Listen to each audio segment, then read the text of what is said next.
Where is the physical release of Tomb Raider 1, 2, and 3 Remastered? What's going on, guys? This was one of my most anticipated releases of the year, and it hasn't disappointed. I've been playing it and loving every single damn second of it, but the question still remains, where is the physical release? When the game was originally announced, there were listings for a physical release. I remember because I mentioned it in a video last year. I was excited about it, but gradually, all those listings disappeared into the ether, and now it's just a digital-only release. This is crazy because, one, it's Tomb Raider. It may not be the phenomenon it was in the mid to late 90s, but there's still quite a bit of pulling power from the brand, and there are plenty of blokes pushing 40 who would instantly buy this if they saw it on the shelf in the game store. And two, it's just a damn good package, incredibly well put together with 3 borderline masterpieces that should not be digital only. I don't know what's going on, but I've got to speculate a little bit. Firstly, I'll state I'm pretty sure a physical release will be coming. They just want the double-dipping dingleberries such as myself, who are confused about the lack of a physical, but can't resist or can't wait to find out, so buy it digitally instead. After all, there is much more profit in a digital release. Then a few months later, hey surprise, here's the physical release of it, and bam, you've got my cash for a second time. And that's probably going to be the case. And I think it's going to be limited run doing it because, of course, Lara Croft needs to be limited to a pre-order window. It's almost certainly gonna happen. I mean, I'm not a betting guy, but this is where I would put my money on. Why do I think that? Well, the Tomb Raider brand is owned by the Embracer Group. You know who else is? Aspyr, the developers of these remakes. You know who else is? Limited Run. It's just going to be a big incestuous orgy of Embracer Group board members just rubbing their nipples. And I just know in a few months, or maybe half a year's time, Limited are going to rock up to their E3 presentation and pretend they are the saviors of the preservation world by somehow, against all odds, secured the rights to Tomb Raider. Absolute heroes, probably. But yeah, I think there will be a limited run release in North America with a few overpriced collector's editions, and then a few months later, after everyone's paid up, they will announce very quietly there will be a retail release in Europe. You've heard it here first, folks. If I'm wrong, I'm wrong. I hold my hands up. But for me, it's the most likely scenario, and it wouldn't be the end of the world, even if it is a bit anti-consumer. Because as I said, this is a really amazing package. It's a bit weird because aside from the initial announcement, there's been very little publicity about it, and it's been shrouded in mystery up until its release, like yesterday or whatever. I'd been hugely anticipating this, but I had so many questions that weren't answered. So I'm gonna do like a little mini review here and answer the questions that I had going into it. I mean, maybe other reviews have answered these questions, but who's got time to watch all of those? So this package, as you are aware, contains the first 3 Tomb Raider games. I have a lot of nostalgia for the original Tomb Raider games. My dad had them on the PlayStation, and I would watch him try to play them and obviously fail because they were balls hard. Plus he was nursing a hangover from the night before, and probably nursing a semi from Lara's crumpled corpse. I made that bit up. But for me, I've always loved them. They offered a gameplay experience that even though it was full of jank, it was a phenomenon. They tapped expertly into that kind of adventure that made people fall in love with the likes of Indiana Jones, absolutely brimming with atmosphere that despite the pointy geometry and warped textures, somehow was one of the most immersive experiences you could get. I still miss games like this, games with mystery, where you had to stare at the entire room for about 15 minutes before you figured out what you were supposed to do, before failing 10 times and realizing, oh, I'm not actually supposed to do that. There's like no guidance, no pointy arrows, no yellow paint, no dialogue every 30 seconds saying, I think I should look up there, no checklist of goals, no map icons, just figure it out, work your way around this room like you were there in person. Proper adventure that even modern indie games that try to do this somehow just don't get into that mid-90s level of genius. By which I mean they had 3 months to stitch this game together and went Super Saiyan in order to get it done. I think a lot of people are nostalgic for these games, although everyone, even those who long for the mid-90s and Britpop and Lara Croft, even those 40-year-olds seem to puke at the thought of going back and playing these games in their original format due to the controls and scarily pointy boobs. You'll take someone's eye out with those. Aspyr, despite going through a bit of a tough period right now, they are kind of heroes. They've done the unenviable task of trying to bring Tomb Raider up to modern sensibilities. They seem to have done a very, very commendable job. Not perfect, but perhaps more than what most people would have expected. There are two tasks at hand to do that. One, make the controls for a modern audience, and two, get some sandpaper on that bra. Let's start with the former. You can play with the original controls, you can also play with updated controls. And these updated controls have been designed to what you'd expect a modern game to come with. Instead of tank controls, where only forward makes her move forward, now you have 360 movement. That's already a relief for some of you out there. And while it does feel nice to be free and not limited to turning like a tank, the updated controls aren't exactly perfect themselves. There's definitely an aiming problem here. The original Tomb Raider had really generous auto-aim like Doom, but now you're running around all over the shop like a headless chicken. It's somehow more difficult. There definitely needed to be a lock-on feature with the modern controls, and maybe that could be added in a patch. They also switched the buttons around for some reason. On the Switch, for example, in retro controls, jump is Y. In the modern controls, jump is B. What? What was the point of changing that? It makes switching between the two controls a bit of a nightmare because you're just pressing the wrong button all the time. Of course, you probably won't be switching between the two all the time. You'll most likely choose one and stick with it, so I shouldn't complain too much aside from it being a weird decision. The modern controls are also simplified somewhat. In the retro controls, jumping anywhere was like a 5-stage process. You can't just jump and cling onto something instantly. No, you have to jump and then press a different button to act as a grab. Like, the grab was not automatic. In the modern controls, it is, however. But there are issues. It's nowhere near as precise.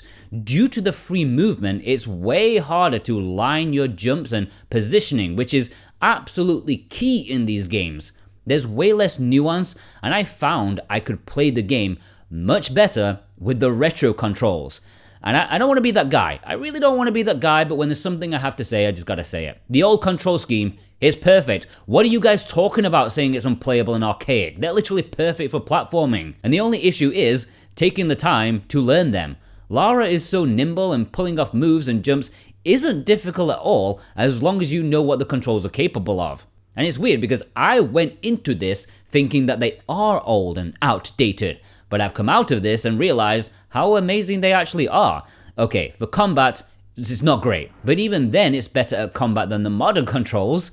For platforming, they're excellent, just a learning curve that I don't think people realize. Maybe there are too many inputs for their liking, and I get it. It can be like patting your head and rubbing your belly at the same time, but it can be super graceful in the right hands. Of course, it is nice they have the option to have modern controls too, and even remapping the controls, great addition. Options are fantastic, just please don't dismiss the old school controls, just learn them, and I think you'll have a great time with it. Where the issue isn't really in the controls, it's the game design, which can be trial and error. If you know what to do, you can pull off some really good stuff. But when you're suddenly being chased by a boulder and then jumping over spikes, you don't have time to think about it and you panic. Especially the first time of seeing the challenge. You will die a lot, but it's not because of the controls, it's just these games are designed as trial and error. Which brings me to another thing about this remaster, the saving. Instead of having like save crystals or limited save areas, now you can and you must save at any point you want. And you must do this because there is no autosave and there are no checkpoints. But it does mean you can essentially save scum your way through the game. Personally, I advise some tactical saves. Don't ruin your accomplishments by saving before every jump, okay? Save after you feel like, hey, this is probably where there would be a checkpoint. Plus, if you save too often, you can really screw yourself over. Like if you save but you don't realize there are ceiling spikes closing in on you, well, you just gotta restart the level. Moving on to the visuals, you know what? They've done just enough. There's always the risk of going a bit overboard or not doing enough. They've added details where there wasn't before without going off the rails and adding too much of their own spin. It feels in keeping with the vision of the original designers and what they could have done had the technology allowed. Extra looks outside of the current level, more lighting. You can see like shards of light coming down, which looks nice, but keeping with the lighting, it's actually super useful that you can switch visuals on the fly, because each visual style seems to have opposite lighting problems. Like when the new visuals are too dark, usually the old visuals will be bright and vice versa. It can help quite a lot with navigation. And I'm a bit old school, as you know. I have a YouTube channel dedicated to retro games, especially of the early 3D era, so I mostly played with the old school aesthetic, but it was nice switching between them for a quick peek. If you're like me and you want the old school aesthetic but the new controls, don't worry, you can do that, which is nice. I think Lara's new model sticks out a bit too much though, like she doesn't blend in with the world visuals very much. That's my only and very small issue with what is a super well put together package. The cutscenes are especially better since they actually add proper faces to characters and details on like computer screens that you couldn't see before. Now you can actually read text on a computer. You can see the stamps in the passports. And there is a lot to see, because this is an absolutely packed release full of more content than you may think. Like the 3 base games together, probably like 40 to 50 hours worth of content, never mind if you want to pick up all the secrets. And then of course, each of these games has a bonus chapter that were PC exclusives well after the original base games. For example, Tomb Raider 1's bonus chapter called Unfinished Business was released after Tomb Raider 3 came out. I wasn't a PC gamer and I had no idea these were even a thing. I feel like Lara Croft herself, like unearthing a hidden treasure or something. And these 3 bonus chapters put together probably add up to about 15-20 hours worth of content. This package is incredible for the price. You're pushing like 70 hours worth of content. Never mind the time spent pissing around in Lara's mansion trying to kill the butler. That's a game in and of itself. Now the frame rate for the original art style is locked at 30, at least on Switch. I don't know about more powerful consoles, but I'd be shocked if it was 60, because that might actually break the game. It was designed with 30 in mind, and that's fine.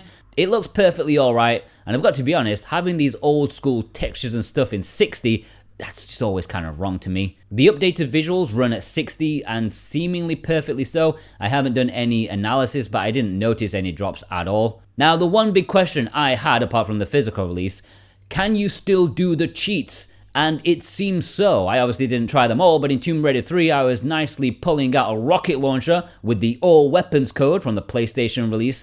I couldn't manage to get her to explode though, maybe my button timing is off. Overall, goddamn, what a package and what games these are. As I said, they get a lot of stick for being archaic, but I say just get used to it. The only archaic thing is the combat, and I absolutely love these games. I didn't even play them much as a kid myself, mostly just watched my dad. So this is like the first time I've really started to sink my own teeth into them, like playing them myself. And I just think they're awesome. Slow-paced, pensive, mysterious, exotic, intriguing, sometimes frustrating and quite difficult. I'm not always a fan of trial and error, but these games were a phenomenon for a reason. And it's not only because of Lara herself, that helped, but the games are just damn good. Of course, when they got released every year without fail for half a decade, of course, the fatigue set in. And in this package, we don't see the decline in quality or the lack of innovation. Here we have the peak of the series, at least the early series, and I think these are essential and pretty much perfect remakes. The new controls don't work for me, but if they make it more accessible for normal people, then that's great. I think they deserve a new light shined upon them. I mean, what a package! Now where's that damn physical release?